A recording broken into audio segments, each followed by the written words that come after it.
નમસ્કાર, news bulletin સાથે હું છું પૃથ્વી। મહત્વના સમાચારોથી શરૂઆત કરીએ તો ગુજરાતમાં પણ હવે આઈએસઆઈએસ પગપેસારો કરી રહ્યું છે।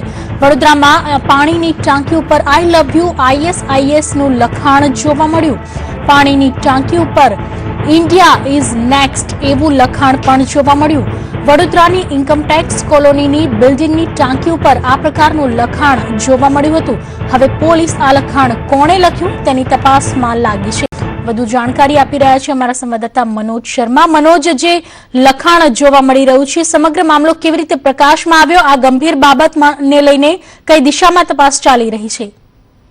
જી જણાવી દઉં કે આ મામલો ત્યારે પ્રકાશમાં આવ્યો જ્યારે બિલ્ડિંગના કોઈ વ્યક્તિ ઉપર ટેરેસ પર ગયા હતા અને ટેરેસ પર જે ટાંકી મૂકેલી છે, ટાંકી પર જયારે આઈએસઆઈ અને નેક્સ્ટ ટુ ઇન્ડિયા લખેલું જયારે લખાણ એમને જોયું ત્યારે એમને એ વાત આ બહાર ફરતી થઈ છે અને ખૂબ જ સંવેદનશીલ મામલો છે। કેમ કે સેન્ટ્રલ ગુજરાતની જે વાત કરીએ તો મધ્ય ગુજરાતની સૌથી મોટી જે ઇન્કમટેક્સ ઓફિસ છે ને એની જે કોલોની છે એમાં જે મોટા મોટા ઓફિસરો રહેતા હોય છે એ કોલોનીની ઉપર આ લખવામાં આવ્યું છે। એટલે કહી શકાય છે કે કેટલો ગંભીર આ મામલો છે અને સાથે સાથે આઈએસઆઈ જે ભારતમાં હાલ એનું કોઈ પ્રચાર નથી ત્યારે આ પહેલી વખત એવી ઘટના બની છે કે કાશ્મીર બાદ અહીંયા આગળ આવી રીતે જો લખાણ લખવામાં આવે છે એને ખૂબ જ ગંભીરતાથી જોવાઈ રહ્યું છે।